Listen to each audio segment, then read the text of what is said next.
ধরুন আপনি রাশিয়ার নাগরিক, থাকেন মস্কো শহরের ছোট্ট একটি ফ্ল্যাটে। ছোটবেলা থেকে স্বপ্ন দেখতেন আমেরিকা ঘুরে দেখবেন। স্কুলে মানচিত্রের উপর হাত বুলাতেন মিয়ামি বিচ, নিউ ইয়র্কের আকাশ ছোঁয়া অট্টালিকা, লাস ভেগাসের উজ্জ্বল আলো, সব কল্পনা ঘুরে বেড়াতো আপনার মনে মনে। কিন্তু হঠাৎ করে আপনার স্বপ্নটা ভেঙে যেত বাস্তবতার তীব্র যন্ত্রণায়। আপনারা তো জানেন, কোনো সুন্দর একটা স্বপ্ন দেখার মাঝে হঠাৎ যদি ঘুমটা ভেঙে যায় কেমন হয়, ঠিক তেমনই। কারণ এখন এই দুইটা দেশের সম্পর্ক এমনভাবে জটিল হয়েছে যে এই স্বপ্ন যেন মাঝে মধ্যে হারিয়ে যায় কল্পনার ফানুস হয়ে সেই আকাশে।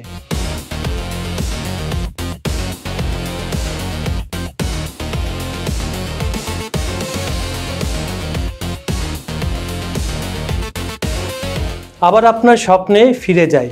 স্বপ্ন ছাড়া তো মানুষ বেঁচে থাকতে পারে না। আপনি মনে মনে ভাবতে থাকেন, যদি কোনো একদিন ট্রেনে করে বরফের নিচ দিয়ে মস্কো থেকে আলাস্কা পৌঁছানো যেত কেমন হতো, খুব মজা, তাই না? তখন মনটা খুশিতে আকাশে উঠতে থাকে। লিটারেলি বলছি, আপনি যদি এই ধরনের স্বপ্ন দেখেন তাহলে আপনার একই ঘটনা ঘটবে। কল্পনা করতে থাকেন বরফাচ্ছন্ন সাগরের উপর দিয়ে ট্রেন ছুটছে, ঝিকঝিক ঝিকঝিক একটা শব্দ করে। জানালা দিয়ে দেখা যাচ্ছে দুই মহাদেশের খোলা মাঠ, রাশিয়ার সাদা বরফ, আলাস্কার সবুজ পাহাড়। প্রতিটি স্টেশন যেন ইতিহাসের এক নতুন নতুন অধ্যায় খুলে দিচ্ছে আপনার চোখের সামনে। প্রতিটি রেলপথ যেন স্বপ্নের সেতু। আর আপনার এই স্বপ্নটা বাস্তবায়নের কারিগর হতে ইলন মাস্ককে প্রস্তাব দেওয়া হয়েছে, অবশ্য তা রাশিয়ার তরফ থেকে।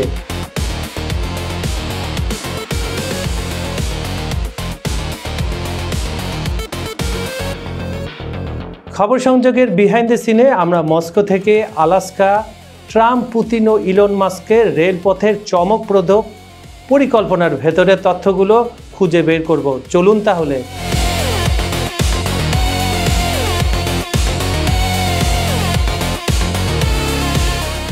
বেরিং প্রণালীর পানি এখনও বরফে ভাসে।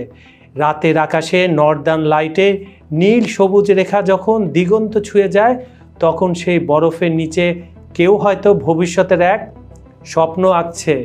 একটি টানেল যা যুক্ত করবে পৃথিবীর দুই মহাদেশকে, দুই শত্রুপ্রতিম দেশ, দুই ইতিহাসের বিপরীত মেরু, রাশিয়া ও যুক্তরাষ্ট্রকে। সাইবেরিয়ার হিম শীতল বাতাসে ভেসে আসে সেই আপনি যে কল্পনাটা করেছিলেন, সেই কল্পনাটা। যদি এই বরফের নিচে কোনো পথ তৈরি হয় তাহলে একদিন হয়তো যুদ্ধ নয়, রেলগাড়ি ছুটবে মস্কো থেকে আলাস্কা পর্যন্ত। বাহ, কি সুন্দর একটি দৃশ্য, মনটা ভরে যায়। এই কল্পনায় এখন বাস্তব প্রস্তাবে রূপ নিচ্ছে। প্রস্তাবের নেপথ্যে রয়েছেন রুশ প্রেসিডেন্ট পুতিনের বিনিয়োগ বিষয়ক দূত ক্যারিল দ্রিমিতিয়েভ, যিনি বিশ্বাস করেন, শুধু বিশ্বাস না, দৃঢ়ভাবে বিশ্বাস করেন, রাজনীতি যদি বিভাজন সৃষ্টি করতে পারে তবে প্রকৌশলী, যাকে আমরা ইঞ্জিনিয়ার বলে থাকি, তারাই পারে ঐক্য গড়তে। তিনি একে বলেছেন পুতিন ট্রাম্প টানেল। বরফের নিচে ইতিহাসের সবচেয়ে সাহসী সংযোগের এটি প্রতীক হতে পারে, যেখানে রেলপথের সঙ্গে যুক্ত হবে কূটনীতি আর প্রযুক্তির সঙ্গে জুড়বে শান্তির স্বপ্ন।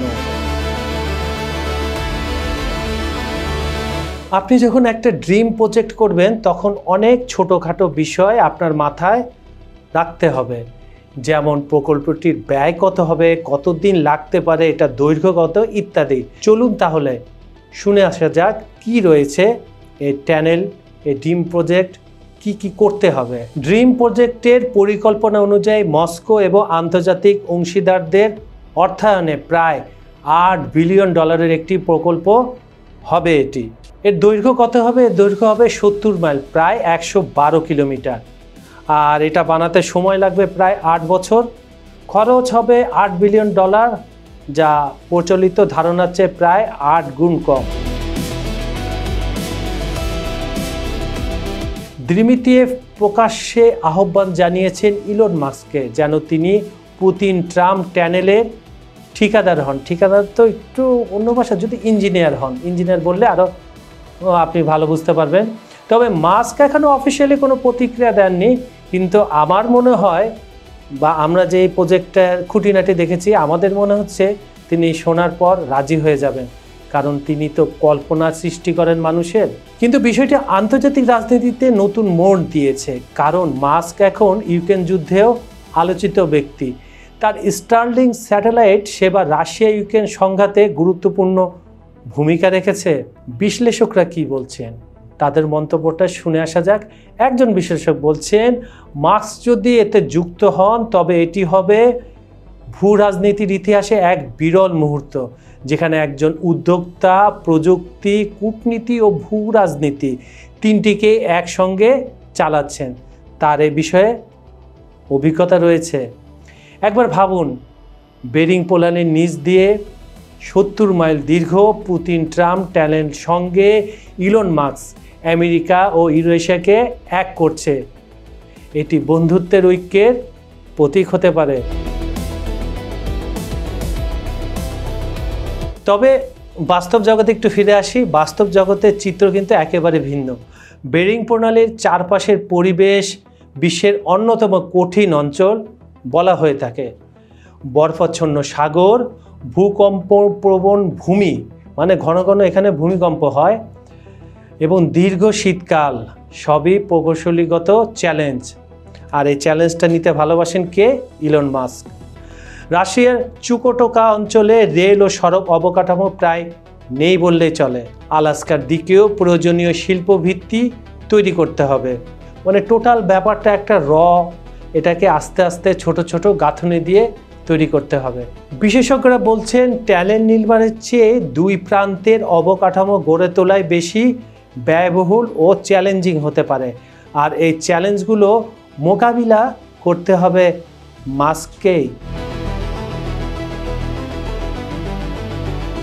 ড্রিম প্রজেক্ট নিয়ে এত যে আলোচনা, যার মূল কারিগর ধরা হচ্ছে ইলন মাস্ককে, আর তার সাথে আপনাদের নতুন করে পরিচয় করিয়ে দেওয়ার কিছু নেই, তারপরেও একটু শুনে আসি।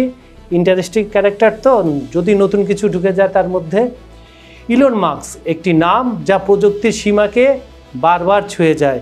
তিনি শুধু কোম্পানি চালান না, বরং মানুষের স্বপ্ন এবং সম্ভাবনার ভুবনকে নতুনভাবে আঁকেন। তার প্রতিটি উদ্ভাবনা যেন একটি জীবন্ত গল্প, যেখানে বিজ্ঞান, কল্পনা এবং মানবিক স্বপ্ন একত্রে মিলে একটি ভবিষ্যতের মানচিত্র তৈরি করে। এখন হয়তো সেই স্বপ্ন সত্যি হতে যাচ্ছে। পুতিন ট্রাম্প টানেল, যা বরফের নিচে মানুষকে এক মহাদেশ থেকে অন্য মহাদেশে সংযুক্ত করবে। সেই দিন আর দূরে নয় যখন আপনি ছোটবেলার কল্পনাকে বাস্তবের মধ্যে দেখতে পাবেন। একটি ট্রেন, একটি দীর্ঘ যাত্রা এবং দুই দেশের মানুষের হৃদয়ের এক আশ্চর্য সংযোগ। রাশিয়া ও যুক্তরাষ্ট্র দুই মেরুর দুই পরাশক্তি। ইতিহাসে একে অপরের বিরুদ্ধে যুদ্ধ, নিষেধাজ্ঞা, গুপ্তচর বৃত্তি, পরমাণু হুমকি সবই আছে। কিন্তু এবার রাশিয়া থেকে উঠে এসেছে এমন এক প্রস্তাব যা শুনে আন্তর্জাতিক পর্যবেক্ষকরা একেবারে হতভম্ব, বিস্মিত হয়ে গেছেন। বেরিং প্রণালীতে সংযোগ স্থাপনের চিন্তা কিন্তু নতুন নয়। 1860 সালের দশকে রুশ প্রকৌশলীরা সাইবেরিয়া আলাস্কা সংযোগের প্রস্তাব দেন। তার মানে এই প্রস্তাবটা অনেক আগের, এটা আবার নতুনভাবে সামনে এসেছে। তারপর 1904 সালে ট্রান্স সাইবেরিয়ান আলাস্কা রেলপথ পরিকল্পনাও ঘোষণা করা হয়। 2007 সালে রাশিয়া সরকার আবারও বিষয়টি নিয়ে আলোচনায় বসেন, কিন্তু রাজনৈতিক ও অর্থনৈতিক কারণে প্রজেক্টটা সেখানেই থেমে যায়। তাই বর্তমানের প্রস্তাবটা কেবল প্রযুক্তিগত নয়, এটি ইতিহাসের এক অসম্পূর্ণ স্বপ্নের পুনরুজ্জীবন। মানে কোনো স্বপ্ন যদি অর্ধেক রয়ে যায়, সেটাকে আবার পুনর্জাগরণ করার জন্য আবার এই প্রস্তাবটা সামনে আনা হয়েছে। কিন্তু কোন সময়টা আনা হয়েছে সেটা হলো বড় প্রশ্ন। পুতিন ও ট্রাম্পের সাম্প্রতিক যোগাযোগ এই প্রস্তাবকে আরও রাজনৈতিক গুরুত্ব দিয়েছে। বলছিলাম না কোন সময় প্রস্তাবটা আবার টেনে, মানে ফ্রিজ থেকে, হিমাগার থেকে টেনে তুলে আনা হলো। সম্প্রতি দুইজনের মধ্যে ফোনালাপে ইউক্রেন যুদ্ধ বন্ধের কূটনৈতিক পথ নিয়ে আলোচনা হয়েছে, যেটা আপনারা ইতিমধ্যে জেনে গেছেন। আর প্রস্তাবটি এমন সময় এসেছে যখন ইউক্রেন যুদ্ধ পশ্চিমা জোট ও মস্কোর সম্পর্ককে চরমভাবে বিভক্ত করেছে। আর পুতিন চীন ও হাঙ্গেরির মতো অংশীদারদের মাধ্যমে নতুন মৈত্রীপথ খুঁজছেন। ট্রাম্প আবারও ডিল মেকার প্রেসিডেন্ট হিসেবে ফিরে আসছেন, যিনি রাশিয়ার সঙ্গে শান্তি প্রতিষ্ঠার প্রতিশ্রুতি দিচ্ছেন। ওয়াশিংটনের সাংবাদিকরা যখন এই ডোনাল্ড ট্রাম্পকে ট্যানেল প্রস্তাব নিয়ে প্রশ্ন করেন, তিনি হাসতে হাসতে বলেন, বিষয়টি বেশ মজার। আমরা যারা ট্রাম্পকে ভালোভাবে চিনি, পর্যবেক্ষণ করেছি এই কয়েক বছরে, তার কিন্তু অঙ্গভঙ্গি, তারপরে বিভিন্ন যে মেসেজ দেন, এগুলো যদি আপনি বিচার করেন তার মাঝে, আর তিনি সবচেয়ে বড় পরিচয়, তিনি একজন ব্যবসায়ী, খুবই বড় মাপের ব্যবসায়ী। তিনি জানেন এটাতে লাভ ক্ষতি লস সব কিছু মিলে, তাই তিনি এটাকে মজার বলে থাকতে পারেন। আর সেখানে উপস্থিত মার্কিন কর্মকর্তারা হাসলেও, একথা হেসে ফেলেন, হাসলেও কিন্তু রাজনৈতিক পর্যবেক্ষকরা বিষয়টি গভীরভাবে নিয়েছেন। কারণ ইউক্রেন যুদ্ধে যুক্তরাষ্ট্রের অবস্থান যে কতটা রাশিয়ান প্রভাব দ্বারা প্রভাবিত হতে পারে তা এই ঘটনায় দেখাচ্ছে। এই প্রকল্প বাস্তবায়িত হলে তা শুধু প্রকৌশলী নয়, অর্থনৈতিক ও ভূ রাজনৈতিক মানচিত্র বদলে দিতে পারে। বাণিজ্য পথ, এশিয়া, ইউরোপ ও উত্তর আমেরিকার মধ্যে সরাসরি রেল সংযোগ তৈরি হয়ে যাবে। প্রাকৃতিক সম্পদ, আর্কটিক অঞ্চলে যৌথ অনুসন্ধানের সুযোগ তৈরি হবে। জ্বালানি সহযোগিতা বাড়বে। মার্কিন তেল কোম্পানিগুলো রাশিয়ার আর্কটিক অঞ্চলে বিনিয়োগের পথ খুলবে। দিরমিতিয়েভ নিজেই বলেন, রাশিয়া চীন রেল সেতুর সফলতার পর এটি হবে পরবর্তী ধাপ, যা দুই মহাদেশের ঐতিহাসিক সংযোগ। পুতিন ট্রাম্প ট্যানেল প্রস্তাবকে অনেকেই ভূ রাজনীতির সিম্বলিজম বলছেন। কোনো একটা সিম্বল থাকে না, ভালো কাজের, ইতিহাসের একটা কাজের সিম্বল। যেমন ভালোবাসার প্রতীক আমরা কি বলি, প্যারিসের আইফেল টাওয়ার, সেটাও কিন্তু একটা সিম্বল। সেরকমই এটি এমন এক সময়ে প্রতীক হবে যখন পৃথিবী, এটা আবার পড়ছি, এটি এমন এক সময়ের প্রতীক হবে যখন পৃথিবী ক্রমশ বিভক্ত হতে যাচ্ছে। পূর্ব বনাম পশ্চিমে, ন্যাটো বনাম ব্রিক্স, গণতন্ত্র বনাম কর্তৃত্ববাদ।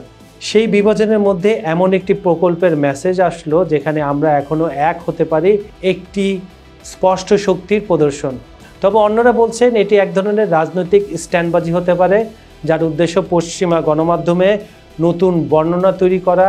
রাশিয়া এখন সংঘাত নয়, সংযোগ চায়।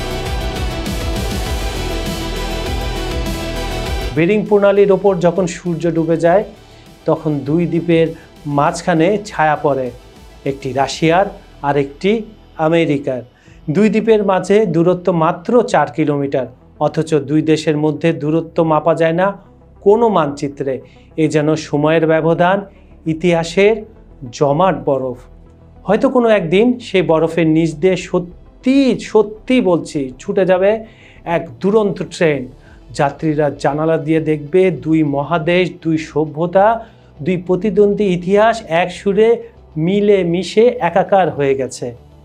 তখন পুতিন ট্রাম্প ট্যানেল শুধু ইস্পাত আর কংক্রিটের সংযোগ নয়, বরং হবে মানবজাতির সাহসী কল্পনার এক স্মারক, যেখানে শীতলতা হার মানে উষ্ণতার কাছে। কিন্তু আজও প্রশ্নটা রয়ে গেছে, এই যুগে যখন দেশগুলো প্রাচীর তোলে, তখন কে গড়বে সেই ট্যানেল? বরফ গলবে নাকি ইতিহাস আবারও জমে থাকবে? সুপ্রিয় দর্শক, খবর সংযোগের বিহাইন্ড দ্য সিনের আজকের অনুষ্ঠানটি আপনাদের কেমন লেগেছে আমাদের জানাবেন। আমাদের ভিডিওগুলো লাইক, কমেন্ট ও শেয়ার করবেন। আমাদের চ্যানেলটি সাবস্ক্রাইব করে রাখুন। আজ এখানে বিদায় নিচ্ছি, কথা দিচ্ছি আমি কাজল হায়দার আগামীকাল আবার ফিরে আসব আপনাদের মাঝে নতুন কোনো টপিক নিয়ে, নতুন কোনো দেশ, নতুন কোনো ব্যক্তিত্ব বা মহাদেশকে নিয়ে। ভালো থাকবেন, সুস্থ থাকবেন। ধন্যবাদ সবাইকে।